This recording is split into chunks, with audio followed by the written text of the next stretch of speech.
My student actually Michael gave a talk at some mentoring event recently, which was great. I thought it was a great talk, where he talked about this incident as like an example of how it was really rejection, though initially frustrating, was actually ultimately useful because in respinning it, it also gave him a way of thinking about his whole thesis, like a way of thinking about what is the overarching contribution of his thesis. Which wasn't there in the initial Pobble submission. Like that story wasn't there, but it became much clearer once we did the respinning. Would you say that a proper spinning is the most important part of the paper, of like the process of writing the No, paper? well, I think telling a story. I mean, papers. I think people get frustrated because they think, well, I've done this great piece of work.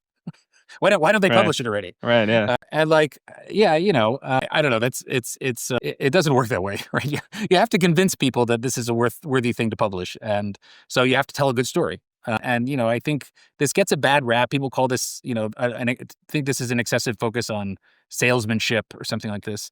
It's not about salesmanship. It's about telling a good story. You have to. I mean, if you want people to understand something, you have to tell them a good story.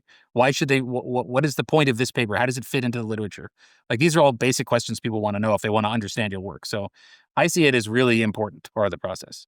And it's a part where you can learn from rejections. I mean, not all rejections. There are stupid rejections. I've gotten rejections where I thought, well, we'll cite that person's work and resubmit. Okay, I mean, like I don't know, that happens, right? That definitely Right. happens. Sometimes you just have to accept it. But I think if you put an emphasis on trying to tell a good story and write well, then you can often learn from. You get a better signal from the rejections. As a community, so like I'm a PhD dropout.